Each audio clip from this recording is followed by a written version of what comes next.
Boa tarde a todos e a todas. Sejam bem-vindos e bem-vindas a esta atividade formativa. Estamos iniciando o ateliê de literatura e outras linguagens. Nesta tarde de hoje, inaugurando aqui esse ateliê, nós teremos a apresentação, com um tema bem interessante do Fernando Rafael de Albuquerque Silva. Fernando vai hoje trabalhar conosco um tema bem interessante, uma fronteira em colapso iminente, trânsitos e conexões entre música e literatura numa perspectiva intersemiótica. Antes da gente iniciar, eu sou a professora Ivanda Martins, estou como mediadora de uma disciplina no PROGEL, no momento, Literatura e Outras Linguagens. Então, essa atividade formativa faz parte dessa disciplina, e está também integrada ao programa Multilab, que é um programa de formação docente da UFRPE. É um programa de extensão que envolve 3 projetos de extensão, o LabFor, o Lab Digital e o Lab Ciências. E essa ação formativa de hoje é do LabFor, que é justamente um laboratório didático de formação docente que envolve a formação inicial, a formação continuada de professores e professoras da educação básica, e promove também articulações entre os mestrandos, os estudantes, os pesquisadores no âmbito da pós-graduação e também os discentes no âmbito da graduação, licenciandos, licenciandas de letras, de pedagogia, de outros cursos que estão aí conosco nessas ações formativas, tá? Então, sejam todos e todas bem-vindos e bem-vindas.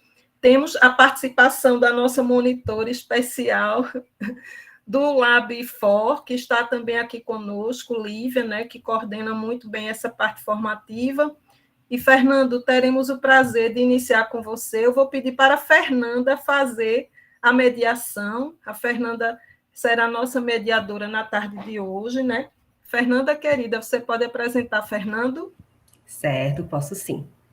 Então, boa tarde a todos e a todas. Sejam muito bem-vindos à oficina Uma Fronteira em Colapso Iminente, Trânsitos e Conexões entre Música e Literatura, que será ministrada pelo mestrando do PROGEL, Fernando Rafael de Albuquerque Silva.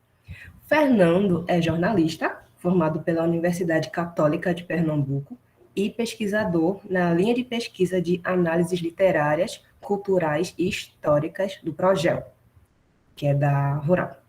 Tem larga experiência na área de jornalismo, crítica literária e estudos literários, atuando principalmente nos temas utopia, distopia, afrofuturismo, afropessimismo, narrativas pós-contemporâneas e literatura brasileira, americana e africana.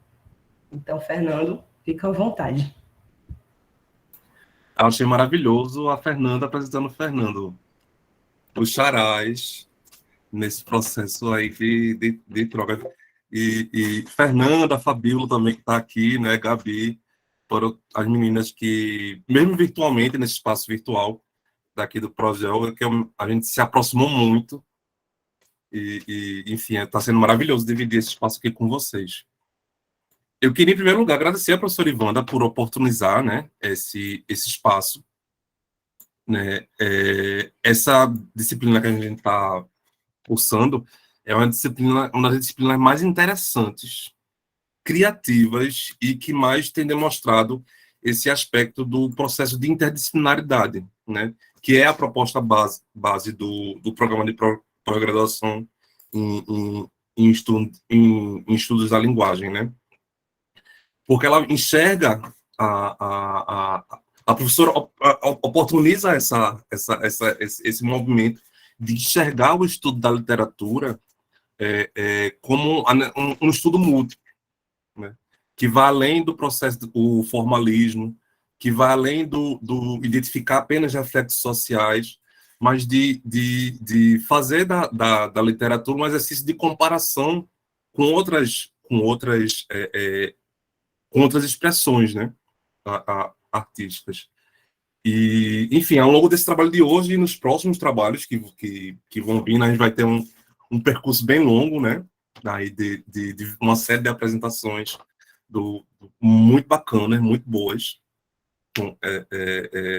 com certeza, em que a gente vai fazer justamente essa exposição sobre o entrecruzamento entre literatura e outras expressões de arte, que bebem na fonte do texto, na fonte do ficcional, do poético e do memorial, para criar outras composições, outros artefatos, né?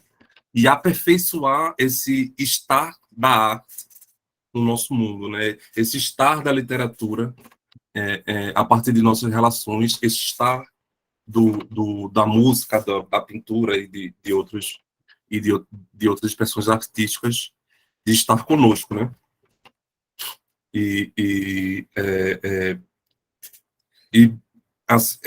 Reforçando esse agradecimento à professora Ivanda, né, que em aulas aparentemente muito tranquilas, e eu quero grifar aqui o aparentemente, a professora Ivanda ela consegue executar de forma muito bacana uma máxima que o Roland Barthes, por exemplo, ele traz em um dos seus trabalhos, né, que eu vou só dar uma lida rápida, né, para fazer um trabalho interdisciplinar, citando aqui Barthes, né, não é suficiente tomar um tema e organizar 2 ou 3 ciências ao redor dele. O estudo interdisciplinar consiste na criação de um novo objeto que não pertence a nenhum campo específico. E a professora Ivanda ela tem esse talento de, a cada aula, nos ofertar um objeto de pesquisa completamente novo e nos abrir os olhos para esse novo conjunto, né, de verdades, atuando verdadeiramente com um espaço de emancipação do nosso olhar, né?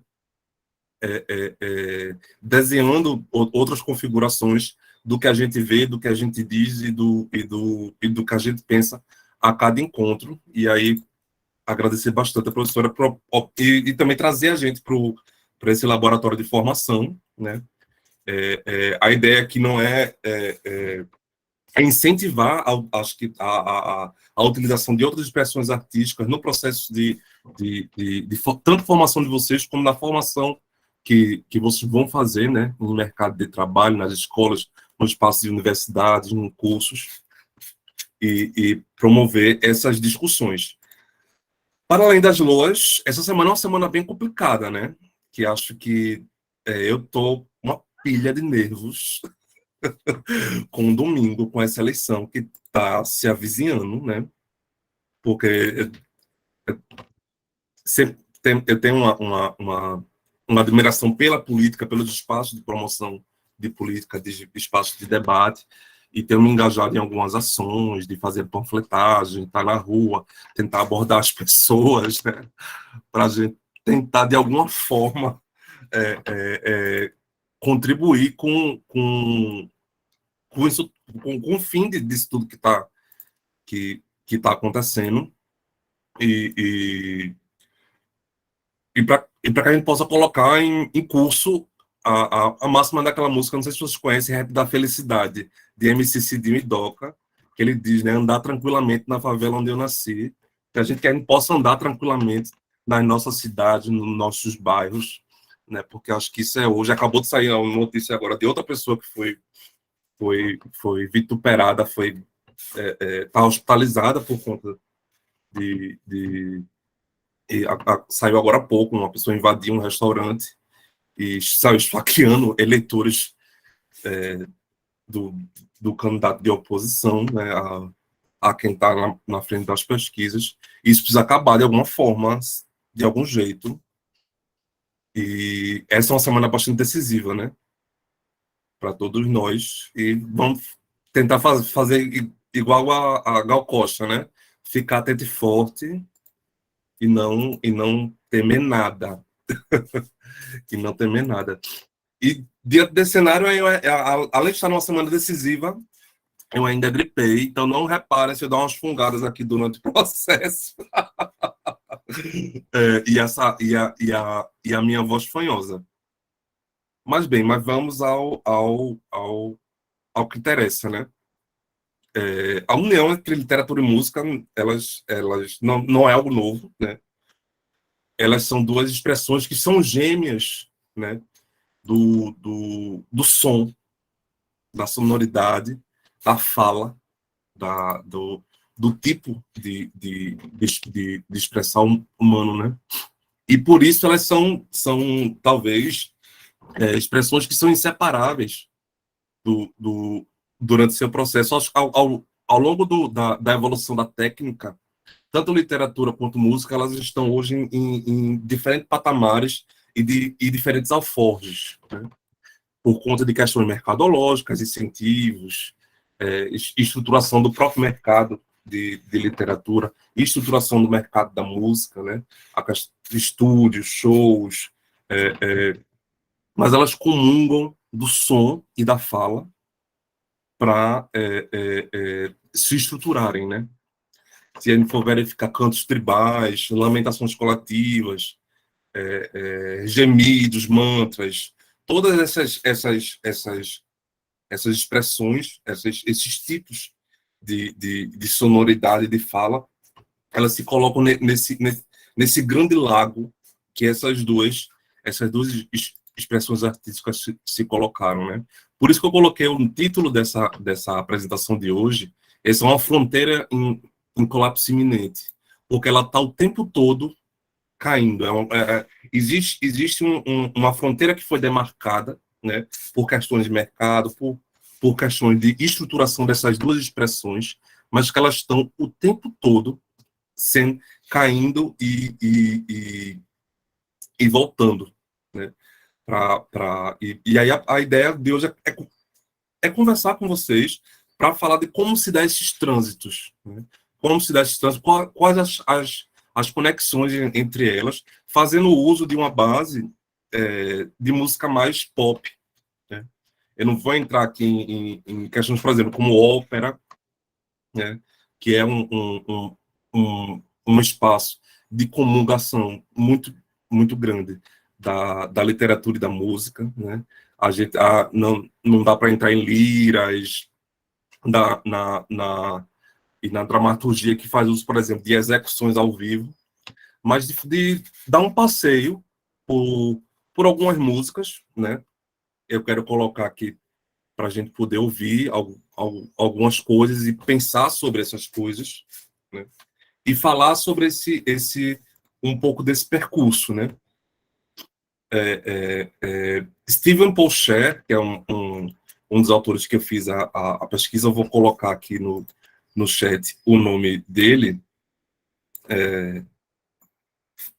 Ele faz uma divisão muito bacana existente entre como se dá esse estudo do que ele chama de melopoética, né?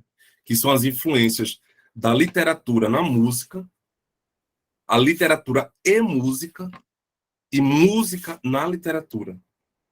Ele faz a partir ele traça essa tríade, essas tipologias, elas se mostram muito úteis como um primeiro passo para a gente poder mapear essas análises e semelhanças da forma como a música e a literatura elas estão colocadas enquanto condições de arte hoje, né? E como esses fenômenos músico-literários eles ocorrem no nosso mundo de hoje.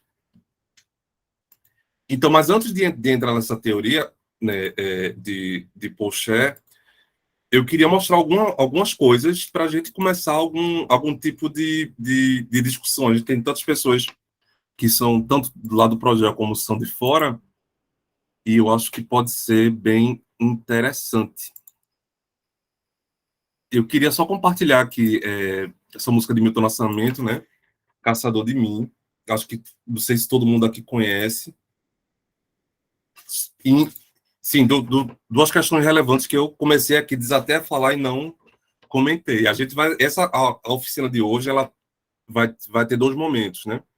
Tem esse momento de exposição e vocês depois vão receber um e-mailzinho com um PowerPoint em que tem alguns vídeos, tem algumas músicas comentadas e tem alguns poetas pernambucanos que gravaram alguns vídeos para aqui para o laboratório a pedido, e que eles estão recitando alguns poemas, alguns textos que são bastante melódicos, que são bastante musicais, né, e falando um pouquinho sobre isso.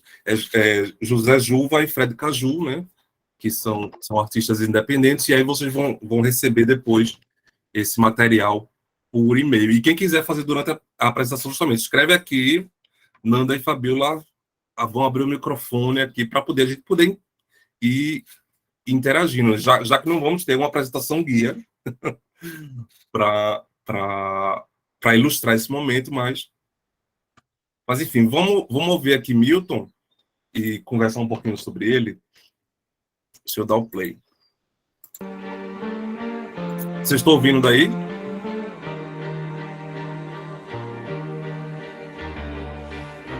Sim, tá ótimo.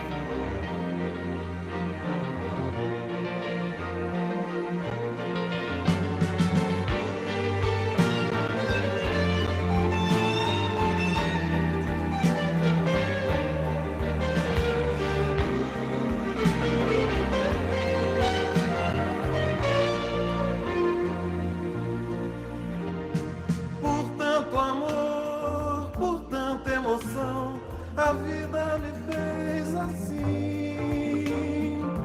Doce ou atroz, manso ou feroz, eu caçador de mim.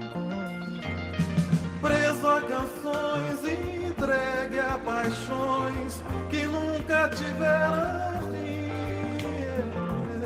Vou me encontrar longe do meu lugar, eu caçador de mim.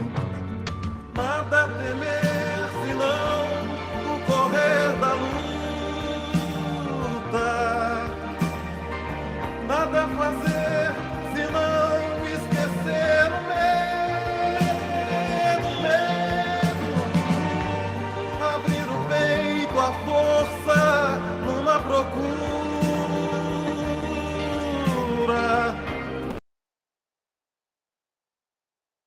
Eu vou interromper aqui, porque eu acho que já dá para a gente meio que dar uma discutida um pouquinho nessa música de Milton, né? Essa música, enfim, Milton Nascimento é um cantor que dispensa apresentações, né?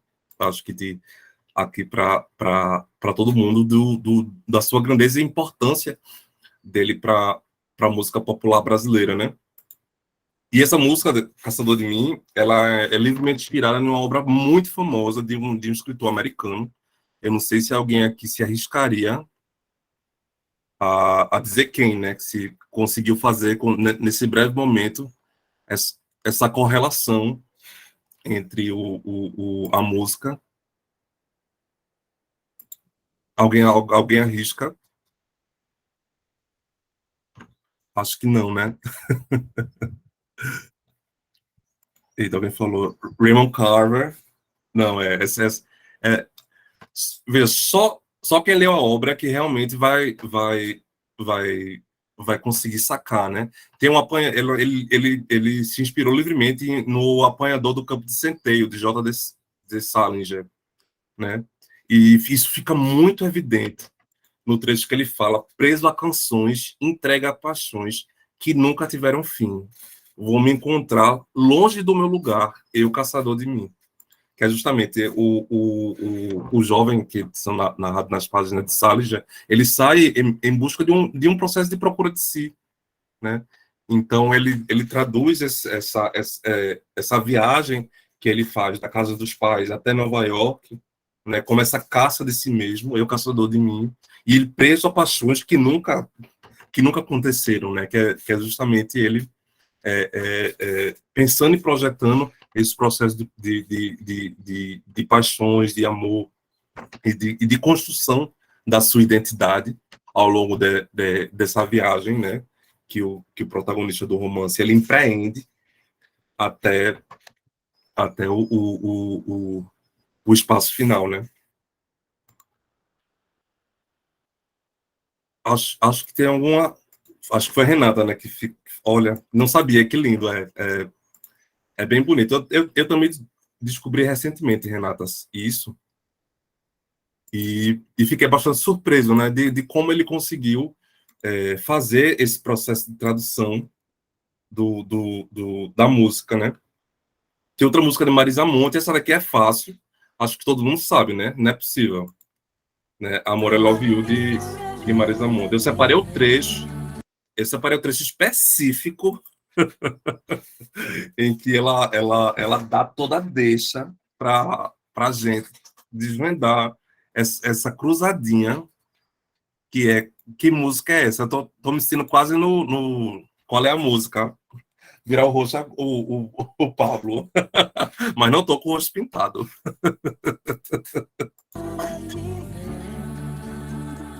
Hoje contei pras paredes coisas do meu coração. Passei o tempo, caminhei 2 horas, mais do que passo a paixão. É um espelho sem razão. Quero amor, fique aqui. Meu peito agora dispara. Vivo em constante alegria. É o amor que está aqui. Amor, I love you. Amor, I love you.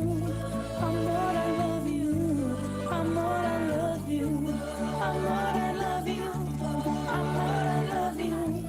Amor, I love you. Amor, I love you.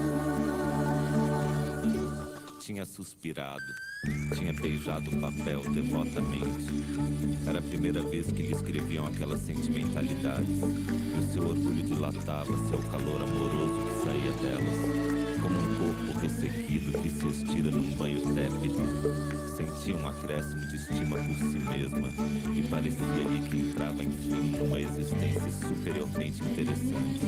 Onde cada hora tinha o seu encanto diferente. Cada passo conduzia a um êxtase.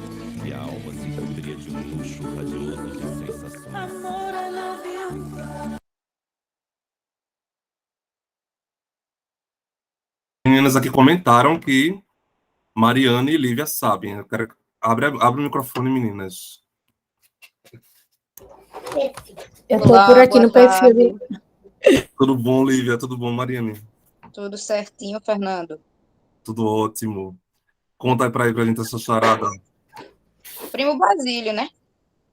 É, Primo Basílio, do Essa de Queiroz. Né? Essa daí foi fácil porque ela cita na parte em que a segunda voz masculina de Arnaldo Antunes, ele faz uma leitura de um trecho relativamente longo, né, de Primo Basílio. O próprio clipe, ele traz esses índices de diálogo com a obra de Essa de Queiroz, pela indumentária, a estrutura, as fotos, os registros iconográficos que eles vão colocando, né?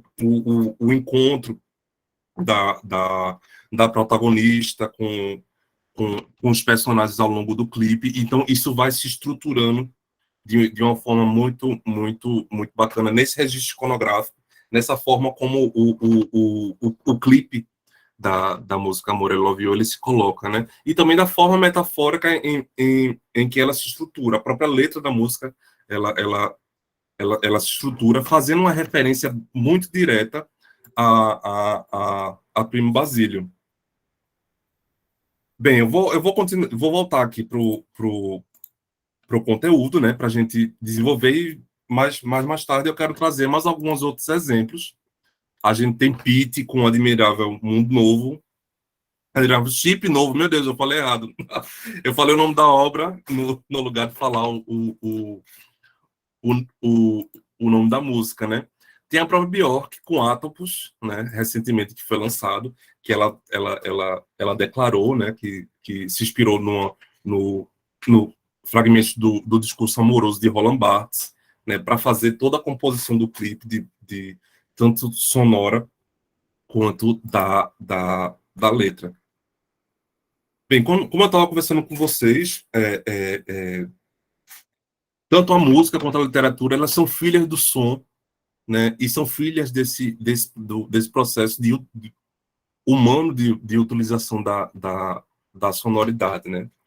Ambas elas são dotadas de atributos como altura, duração, intensidade, timbre, ritmo, e elas não deixam de ser irmãs, apesar desse processo de desvinculação que o modo de produção ele causou, principalmente na música ocidental, né?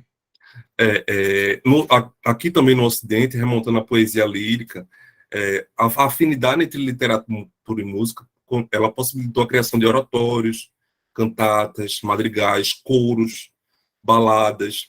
A igreja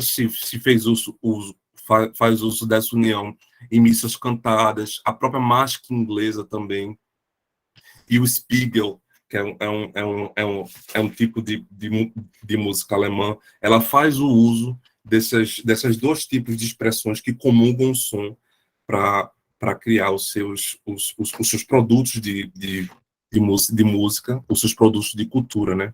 E a gente pode citar também a poesia sonora, a música concreta, né?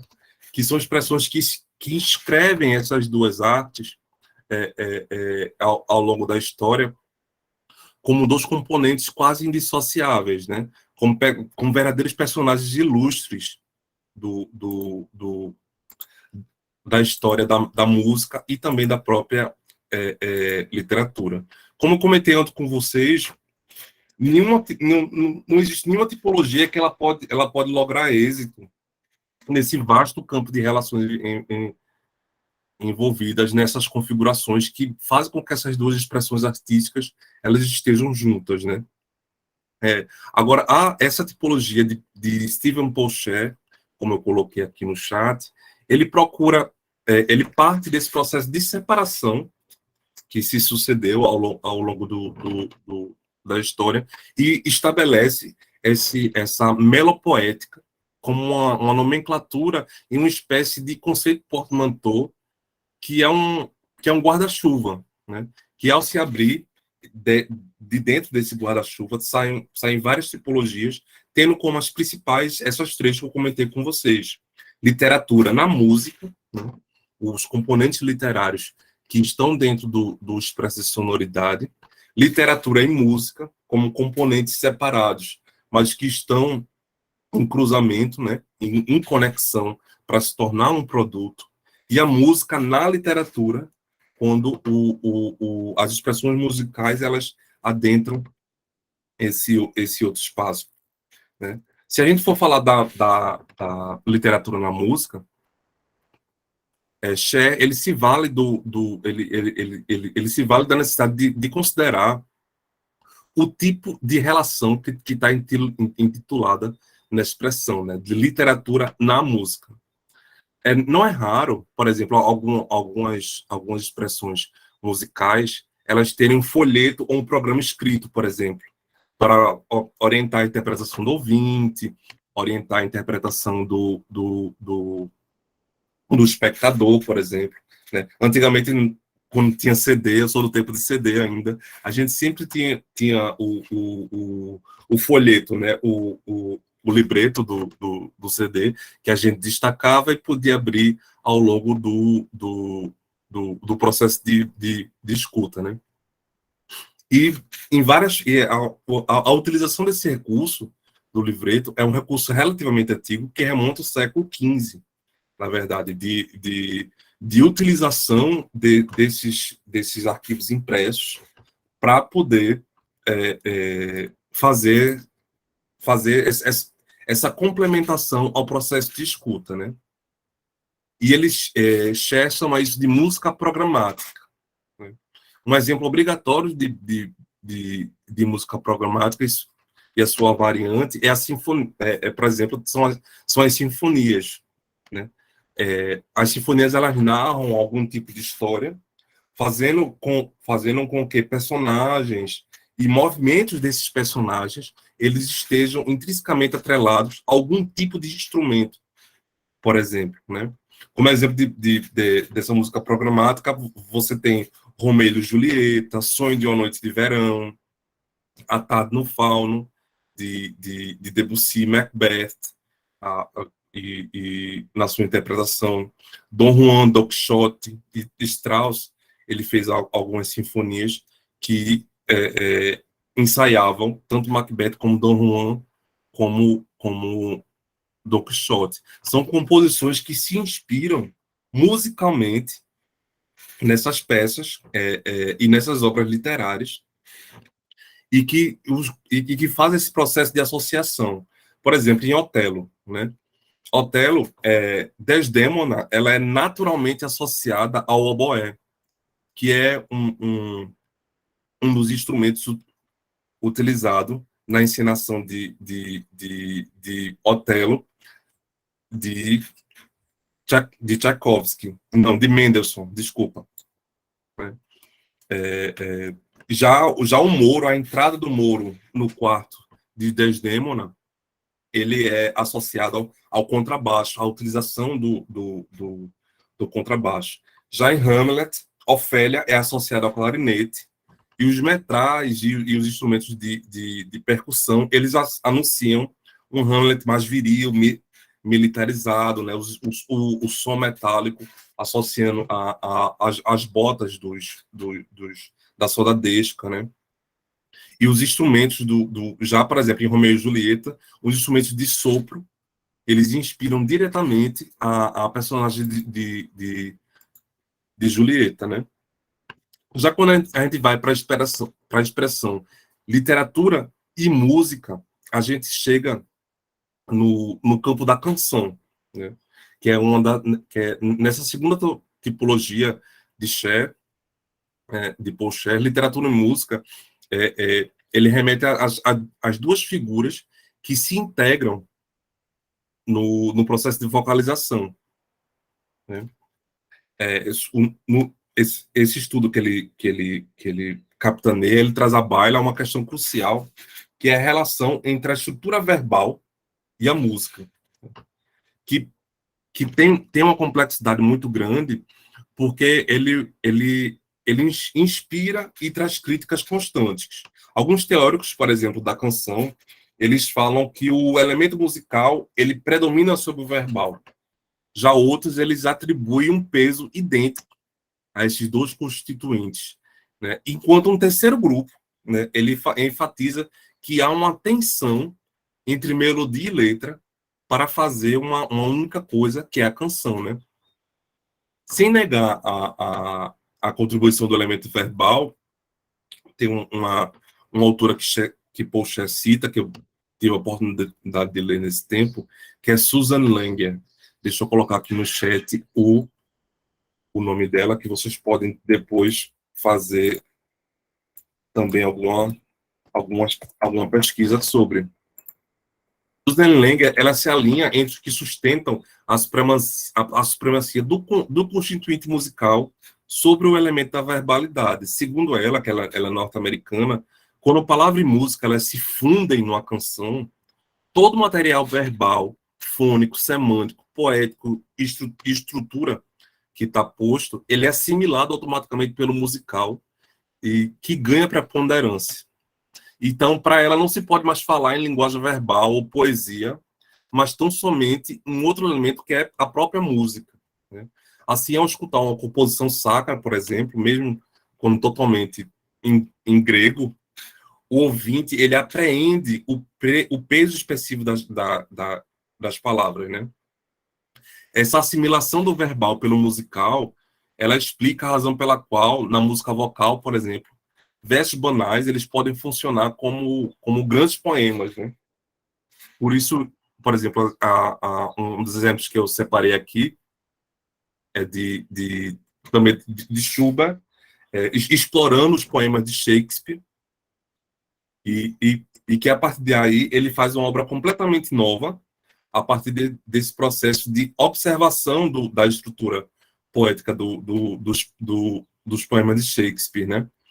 E também essa corrente que Susan Langer aponta, ela utiliza como exemplo as músicas que são utilizadas nos rituais religiosos. Para ela, pouco importa o significado das frases cantadas, né? Mas termos latinos utilizados na liturgia católica, eles desempenham uma função equivalente a da palavra, né? E que a gente também pode replicar nas músicas da Umbanda, por exemplo, né? Em que algumas palavras aparentemente ininteligíveis, elas têm essa função de nos convocar ao sagrado, de nos colocar sobre o sagrado, né?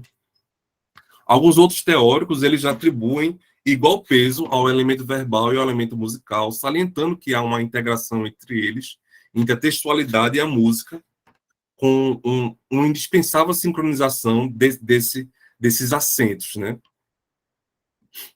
E compor uma canção, então, significa alinhar esses dois momentos, essa linguagem verbal e essa linguagem não verbal, combinando eles de forma a adaptar naturalmente as vogais da linguagem verbal, a fricção dos metais, por exemplo, ou mesmo a guitarra, ou os passos descontínuos da melodia, né?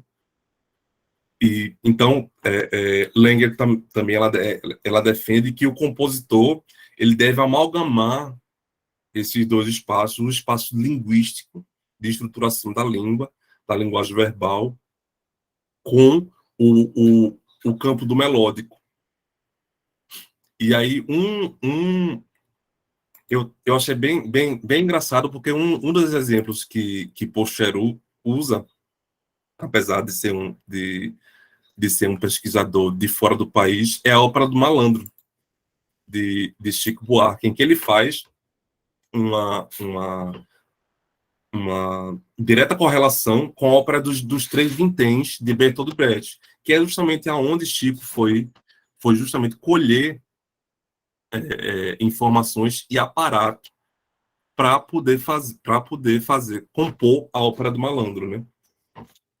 Outra tipologia que Poncher também coloca são as expressões de música na literatura, né? De como a música ela entende-se como qualquer construção autorreferencial e que seja resultante da exploração desse aspecto de exploração da linguagem poética por parte do compositor, do musicista. Mais na frente, Solange Gomes, que é uma pesquisadora da Universidade Federal de Juiz de Fora, ela faz a utilização dessa tipologia de Scher para poder fazer uma análise do poema de Manuel Bandeira, Os Sapos, né, em que ela consegue identificar, a partir da encadeação de palavras e do processo de composição do poema, as influências musicais e as autorreferencialidades na forma como ele vai estruturando os versos. Então, ela diz que não há como negar uma musicalidade do poema. Então, você vê como a literatura ela vai em busca de uma outra expressão artística para estruturar um ritmo dentro de um texto. Eu trouxe até o poema aqui, que é um dos poemas que ela faz uso, que é Berimbau, de Manuel Bandeira, né? Eu não sei se Nanda... Tu pode ler, Nanda? Ou Fabiola?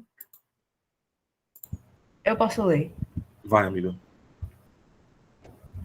Tem como dar um pouquinho mais de zoom? Agorinha, só um minuto. Que a miopia aqui tá gritando. Obrigada. Os aguapés dos aguaçais, nos igapós dos japurás. Bolém, bolém, bolém. Chamam saci, si. Ui, ui, ui, ui, uiva, aiara, nos aguaçais dos igapós, dos japurás e dos purus. A mameluca é mamaluca, saiu sozinha da maloca. O boto bate, bite, bite. Quem ofendeu a mameluca? Foi o boto. Sabe um pouquinho? Isso. O cuçarruim, eu acho, bota quebrantos, nos aguaçais aguapés. Cruz, canhoto, bolem, peraus os japurais, de assombramentos e de espantos. Pronto. Ao longo da leitura, a gente pode perceber que há uma musicalidade no texto, né? Porque o texto inteiro ele reverbera algumas assonâncias, algumas consonâncias, tem, tem, é, é, é, tem algumas aliterações que estão bem estruturadas, né? A mameluca é uma maluca, né? Saiu sozinha da maloca. O Boto bate, bit, quem ofendeu a mameluca foi o Boto, né? Então, a forma de estruturação, o Manuel Bandeira, ele lança a mão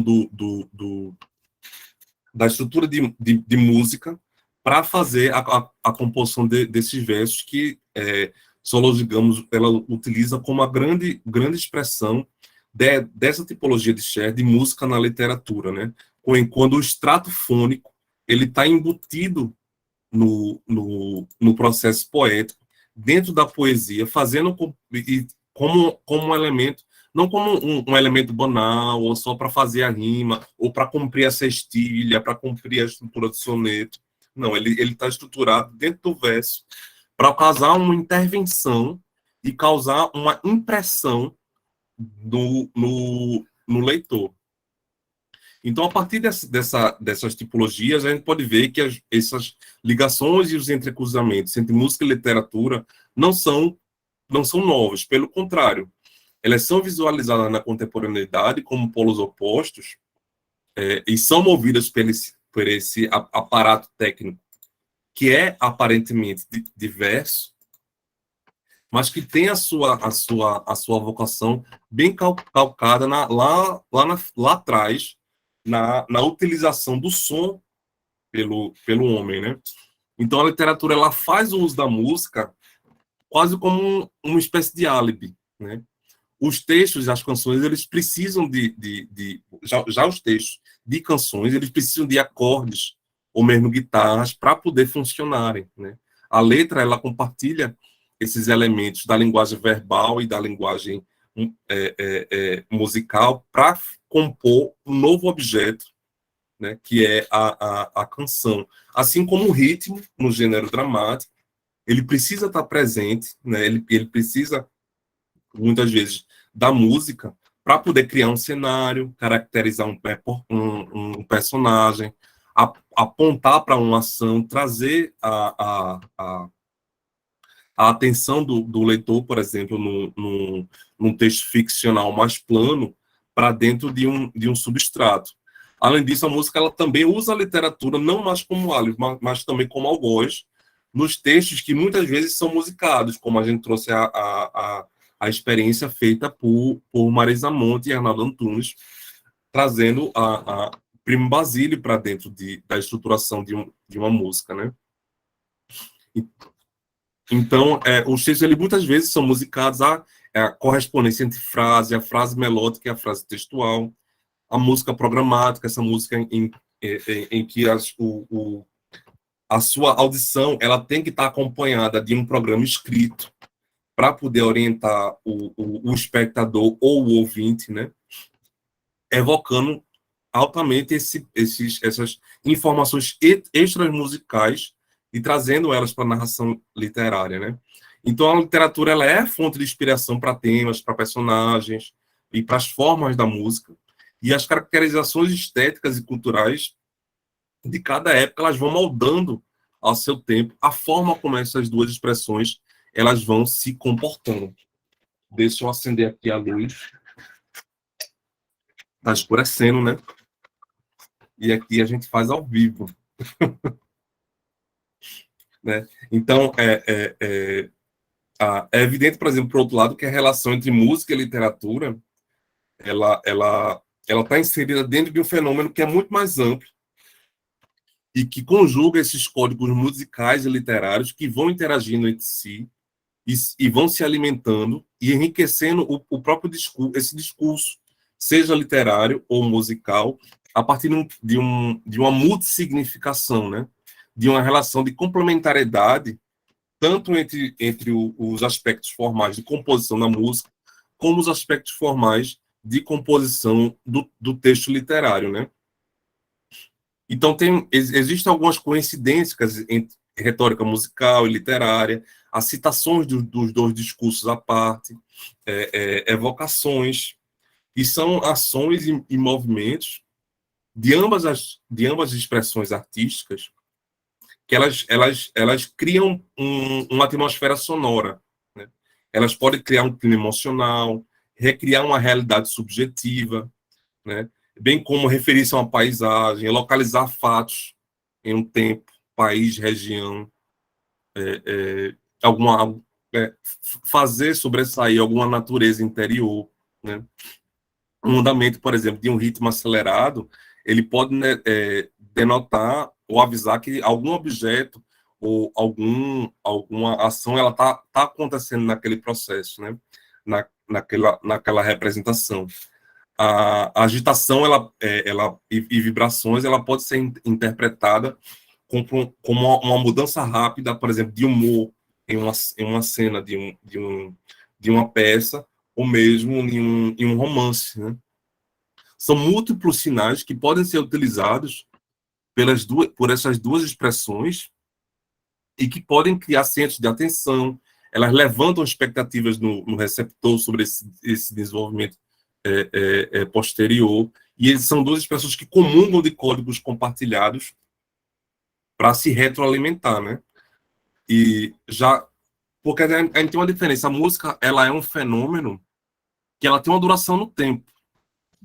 E essa duração no tempo, ela sempre vai ser diferente para cada tipo de ouvinte. Até porque, para leitura, por exemplo, boa parte de nós, eles comungamos dessa noção de leitura e compreensão do processo literário. Mas a música não, a música a gente vai sempre compreender ela a partir da interpretação de alguém, considerando que são poucas as pessoas que têm acesso a partituras, por exemplo, sabe ler uma partitura, né? A partitura é a música que está escrita e estruturada em um papel, né?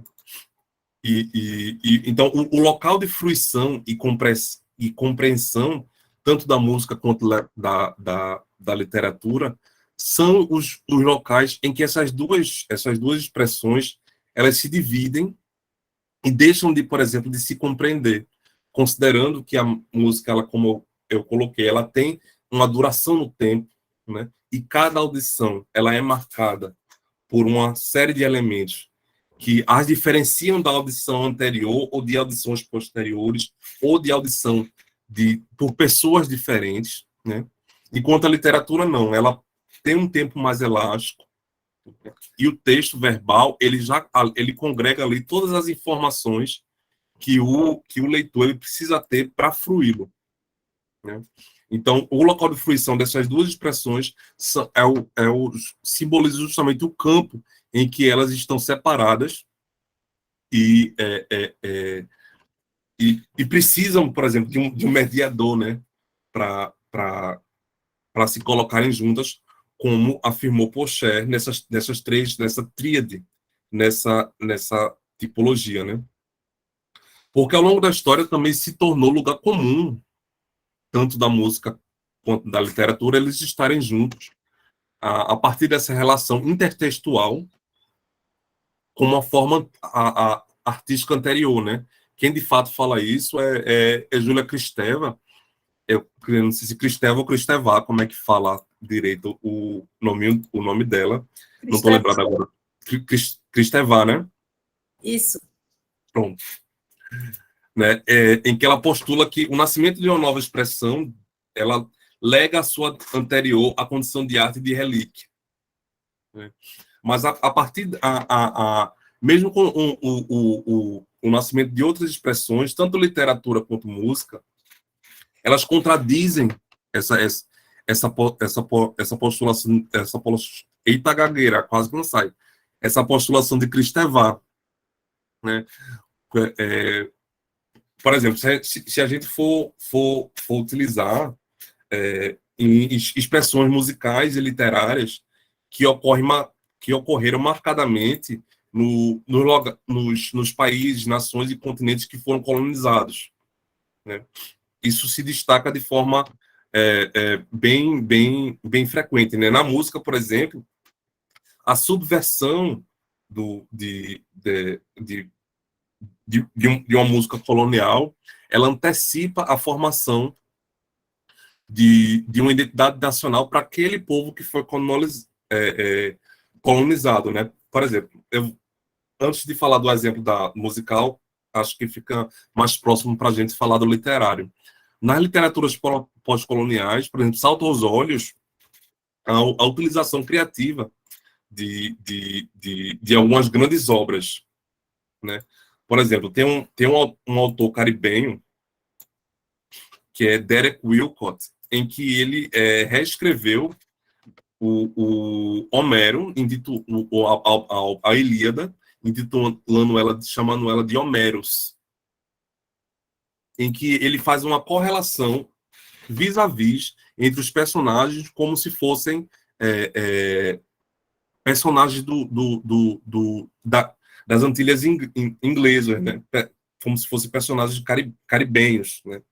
Então, ele transforma esses heróis da Ilíada em pescadores da ilha de Santa Lúcia, pescadores da ilha de São Domingo, fazendo essa transcrição do épico heleno em versos livres, que da forma como está estruturado, ele forja uma ideia de Caribe, né? Uma ideia de formação daquelas populações.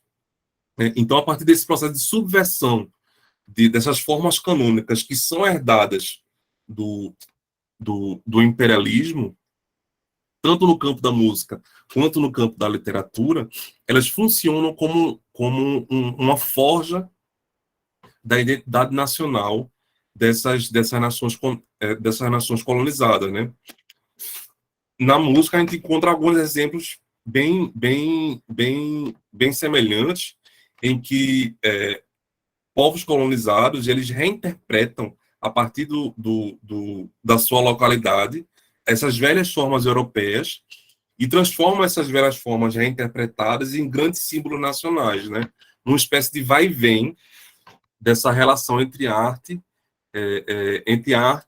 esse imbricamento entre expressões artísticas, aqui simbolizadas como música e literatura, e a identidade nacional, né? No Brasil, por exemplo, o choro ele é considerado por essa pesquisadora, Solange Gomes, que é a grande intérprete da obra de Porchet aqui no Brasil, que o choro ele cumpre justamente esse papel. Ele é um ritmo que nasce dentro da urbe carioca, né, a partir de uma reinterpretação que é feita da música erudita, importada de Portugal, que ganha o ritmo e velocidade a partir das interpretações que são realizadas aqui no Rio de Janeiro, especificamente, e elas fundam um ritmo totalmente novo, que é o choro, e posteriormente o chorinho, né, aqui no Brasil. E ela, ao fazer essa pesquisa, ela faz a comparação que, por exemplo, as grandes expressões locais, né, na época do século XVIII e do século XIX, que é quando nascem os primeiros choros, digamos assim, né, ao longo da pesquisa documental que ela faz, eles se contrapõem aos ritmos que são notadamente ritmos rurais, né? A produção musical, a produção de arte brasileira desses 2 séculos, ela não está na metrópole. Elas estão nas fazendas e de café e nas fazendas de açúcar. Então, a nossa música genuinamente nacional, né, essa primeira expressão genuinamente nacional, que ganha uma grande projeção no mundo, ela nasce a partir desse processo de reinterpretação, a partir de histórias locais, começando a povoar esses espaços de expressão, fundando essa música tipicamente brasileira, né? Acho que alguém levantou a mão ou perguntou. Ah, não, só uma exclamação. Então, a partir dessa composição, essa intervenção do popular no erudito, né, quando a oralidade, as histórias orais que eram comungadas pelo que ela chama de, entre aspas, plebe-rude do carioca do século XVIII e XIX, elas começam a povoar as letras que, porventura, precisam para se adequarem musicamente, precisam que os ritmos e a utilização dos instrumentos sonoros eles ganhem uma velocidade suficiente para poder povoar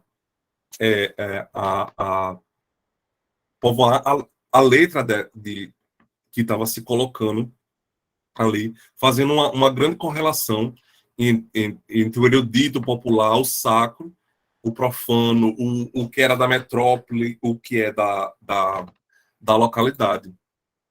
E para falar sobre essas influências entre popular e erudito, eu trouxe também um exemplo bem bacana de uma música daqui da gente, né?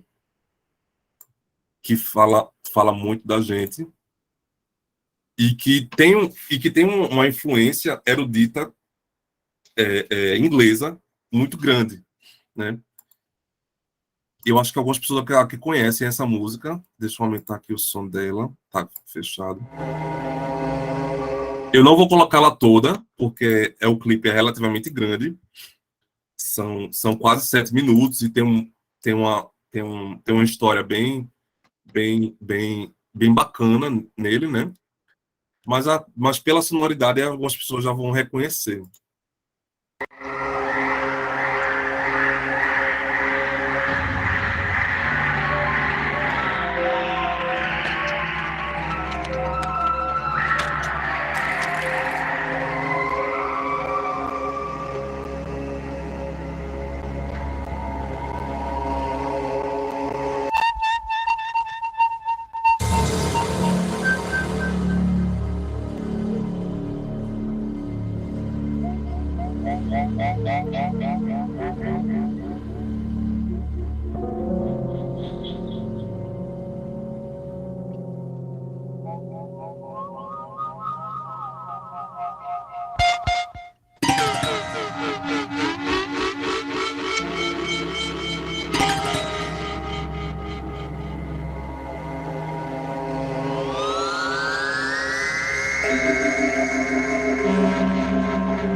Quem adivinhar de onde ele tirou de onde ele foi beber a fonte para poder construir essa obra gótica pernambucana. Ele foi lá para um conto de Edgar Allan Poe, intitulado A Caixa Retangular, né? Em que um irmão ele prende outro justamente numa caixa retangular, num caixão em terra, e esse irmão ele consegue sair de dentro do caixão e começa a aterrorizar e se vingar, né, do outro irmão e de tudo que ele foi vituperado na família. Na verdade, boa parte da iconografia que a gente tem de zumbis e mortos-vivos e pessoas que emergem da terra para se vingar e atuar no mundo dos vivos, praticamente.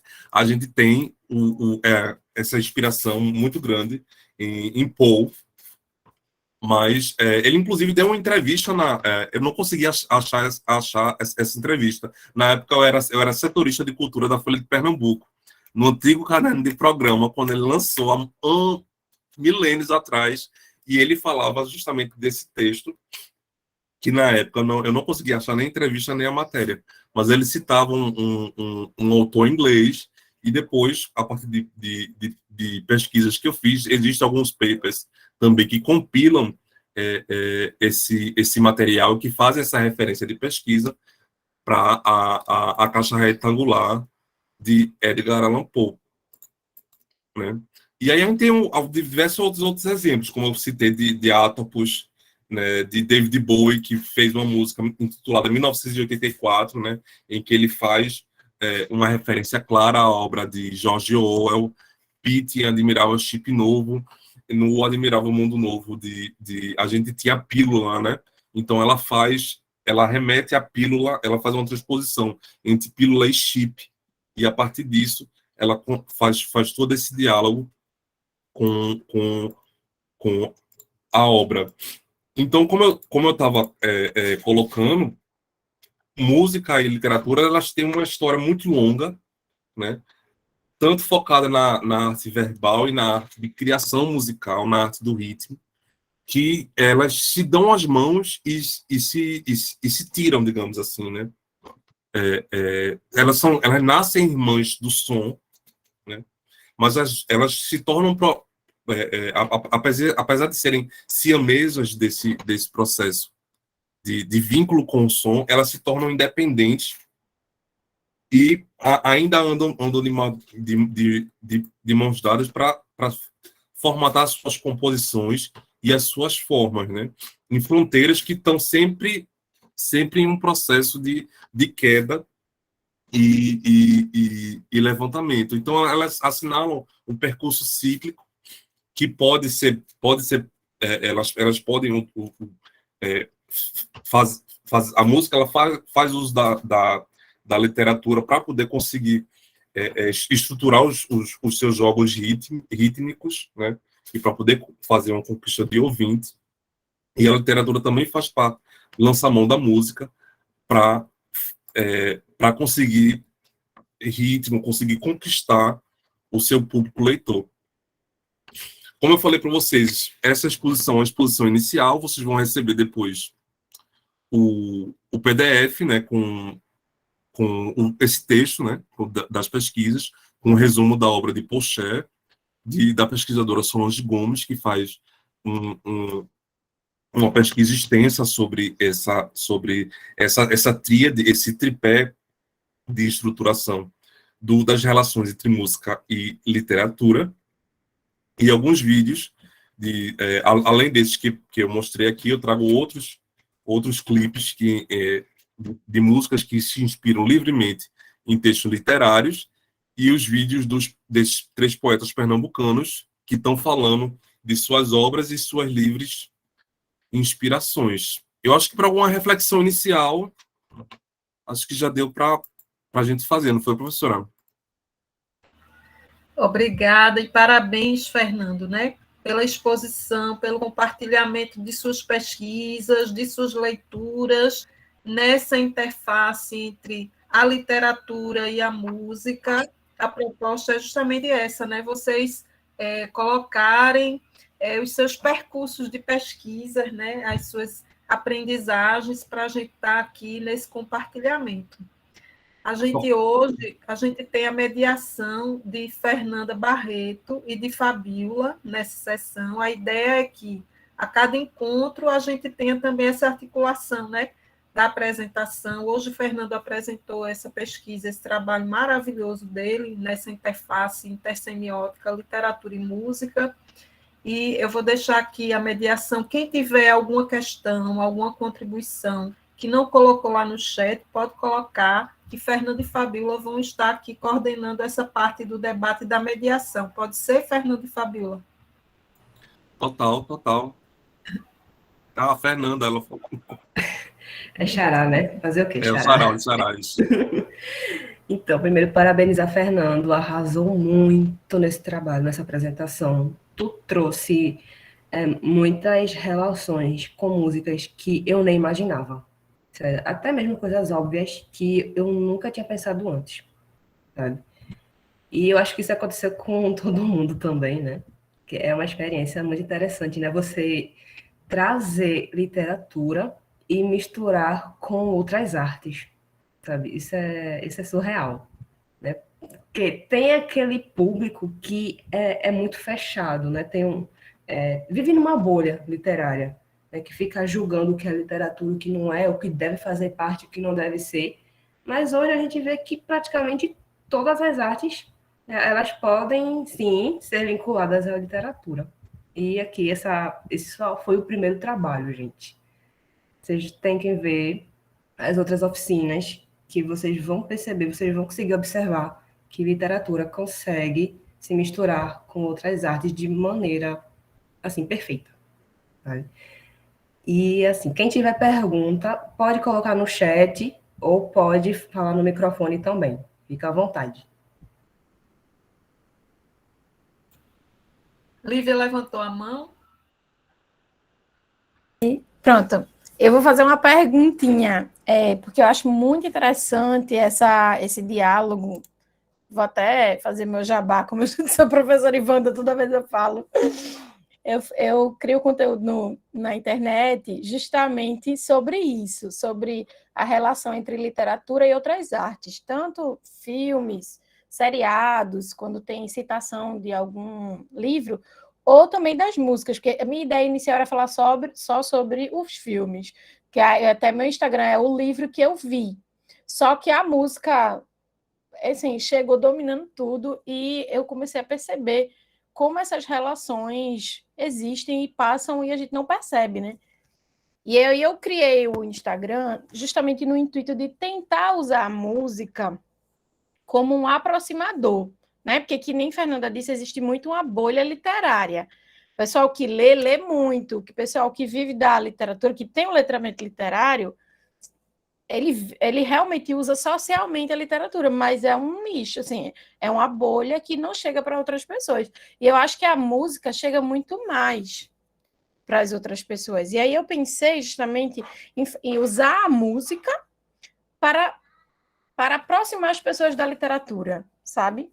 E aí eu queria perguntar a Fernando e a Fernanda como a gente pode, assim, como professor, como, assim, com o nosso papel dentro da escola, de associar esse movimento, essas duas artes, nesse sentido mesmo da docência da língua portuguesa. Eu sei que Fernando é jornalista, mas, assim, para ajudar a gente a pensar, assim, como a gente levaria também isso para a escola, que até a nova ideia do novo ensino médio é essa integração, né? Tem os itinerários formativos. Eu já fico pensando, sim, numa proposta de uma coisa assim, para realmente ser a música, esse elo de conexão entre, assim, aproximar, né? As pessoas têm muita aversão.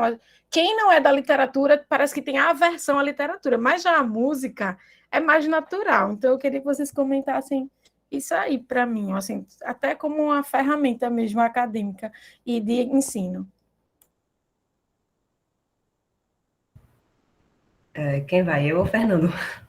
Vai, Nanda, vai, Fabiola. Eu acho que vocês três podem, né, comentar. Pronto. Então, vou começar aqui rapidinho, só para não tomar muito tempo. A única coisa que eu consegui pensar realmente, né, nesse novo ensino médio são os itinerários formativos, porque esse novo ensino médio cortou muita coisa. Cortou muita coisa, literatura, artes no geral, né, filosofia. E assim, antes desse novo ensino médio, já não era muito fácil você trazer literatura junto com outras artes, sabe? Porque era muito focado no cânone, até hoje é focado no cânone. Você não vê, acho que em nenhuma série, tá? Eu falo série, gente, porque eu sou da época das séries, tá? Eu sou velha mesmo. A gente não via a literatura de uma forma aprofundada. Infelizmente, a gente não via. O nosso contato com a literatura, né, tanto no ensino fundamental como no ensino médio, ou eram os livros paradidáticos da escola, Ou esses livros mais famosos, né, da gente, como Harry Potter, Crepúsculo, que sim, continuam sendo literaturas ótimas, tá? Não estou com preconceito aqui não, muito pelo contrário.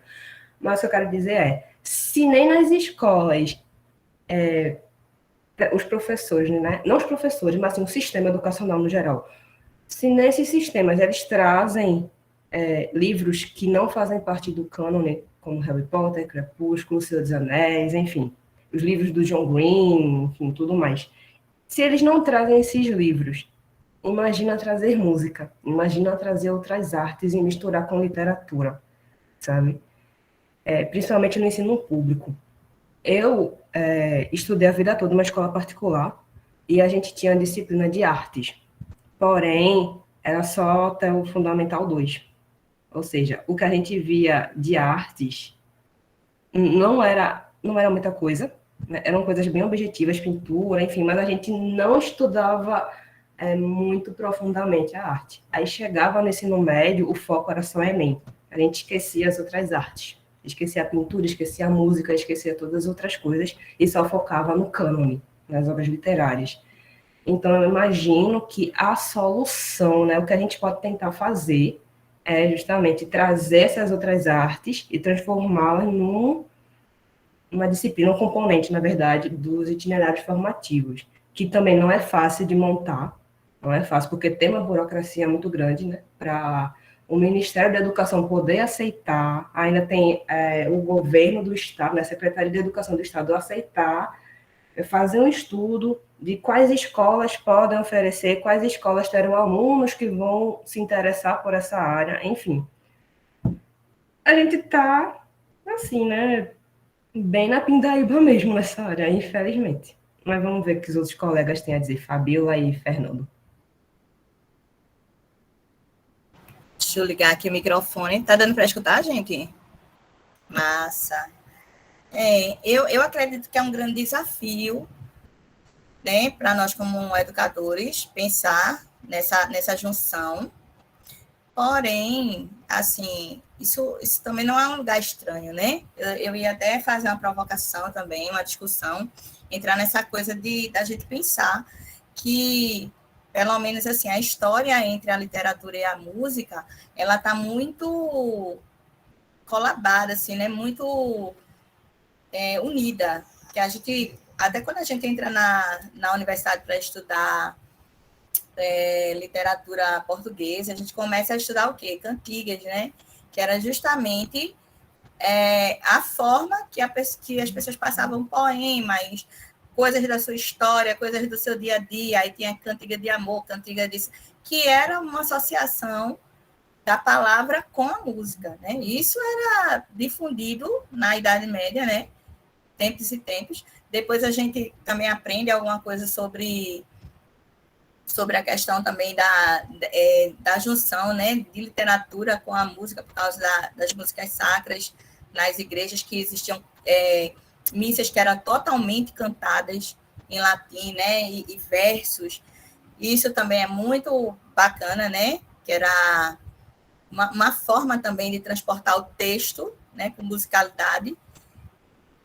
Ópera também, né, outra forma de musicar, digamos assim, o texto. Todo o diálogo entre os atores eram feito de forma cantada também. Quer dizer, é como o Fernando falou no início, né? Houve uma ruptura, talvez por causa dessa questão de capitalismo e do mercado, entre tentar colocar cada um no seu nicho. Não, isso é coisa para livro, isso é coisa para disco, fita, para ser compartilhado no rádio, mas eu acredito que a gente, como seres humanos, né, a própria humanidade nunca dissociou uma coisa da outra. Acho que a gente sempre musicou palavras, ritmou versos, e acredito que dá sim para fazer na escola. Agora, é um desafio, até porque essa cultura mercadológica, acho que dissociou muitas duas coisas. Ontem mesmo eu estava fazendo uma atividade com meu filho, que era justamente sobre isso, sobre música, verso e tal, e tinha uma parte que dizia assim, você tem que fazer uma rima. E ele estava super aflito, porque dizia assim, eu não sei se eu sei rimar. que era uma coisa que deveria ser até intuitivo, né?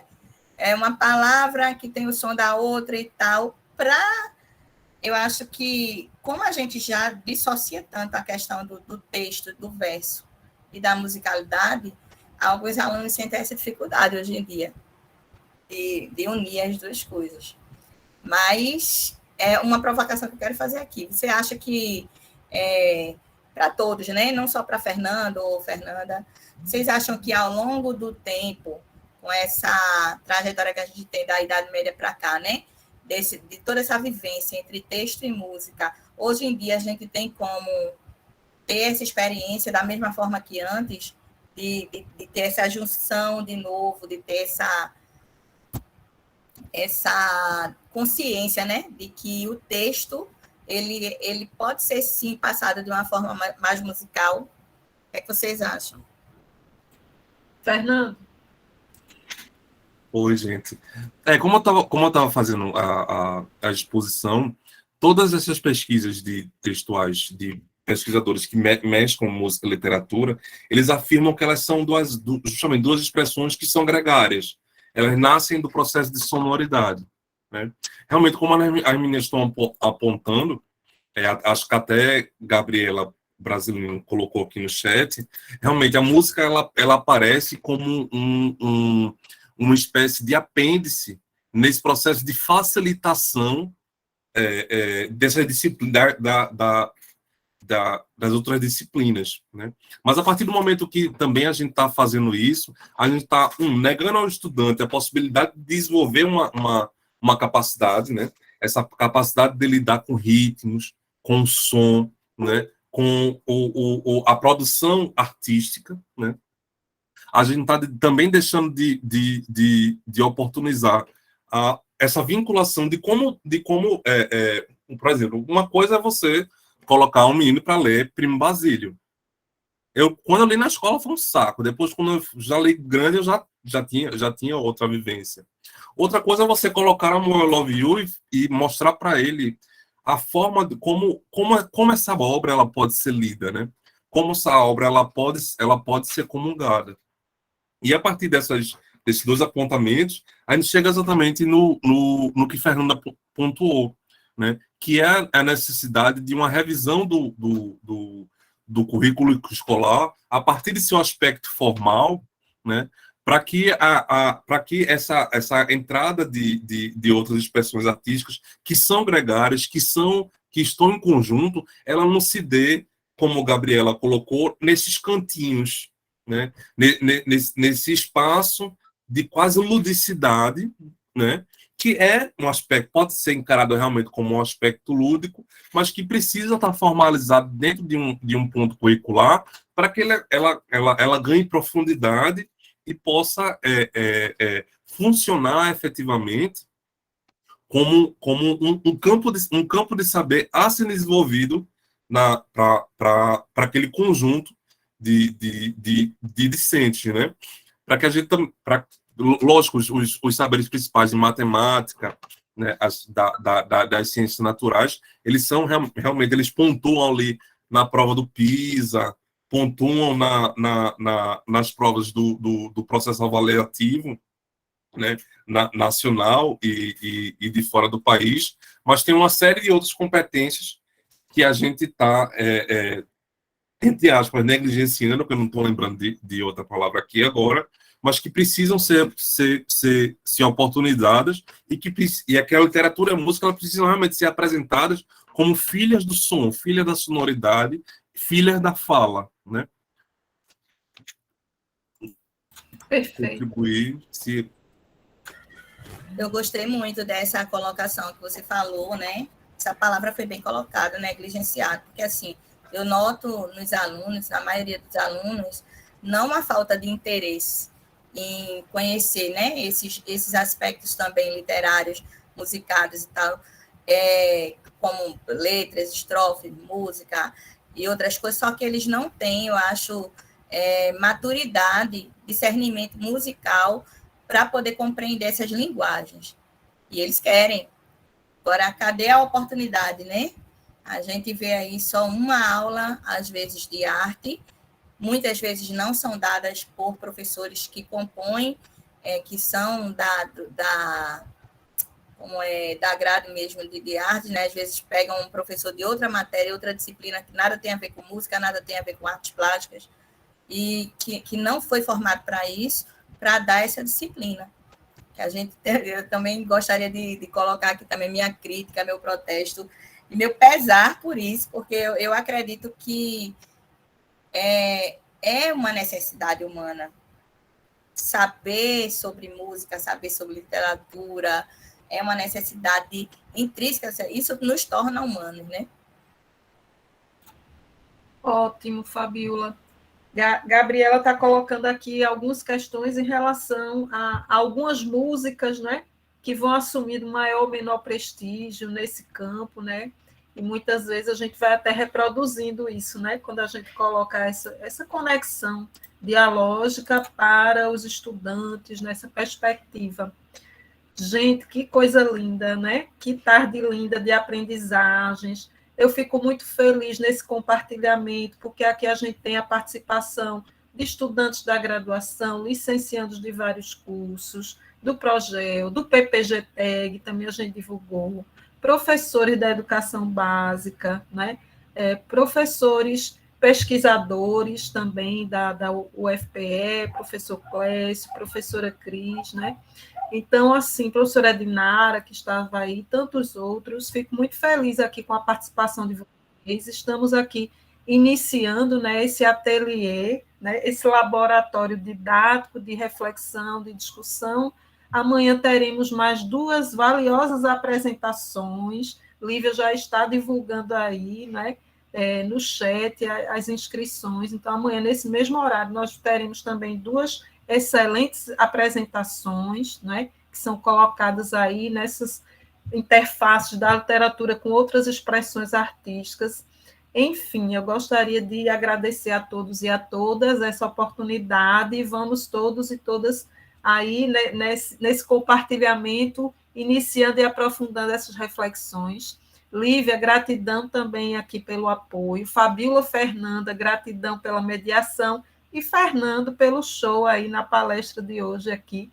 Não é uma palestra, né? É um momento assim de compartilhamento, né? De aprendizagem, que foi muito interessante. E gratidão a todos e a todas que estiveram aqui conosco nessa tarde de hoje. E até amanhã, com certeza a gente vai se encontrar às 16 horas, dando continuidade ao nosso ateliê de literatura e outras linguagens, tá, gente? Uma ótima tarde a todos e a todas, e até a próxima oportunidade. Obrigado, professora. Foi uma maravilhosa tarde. Desculpem aí pela gripe. Ninguém notou. Não se preocupe.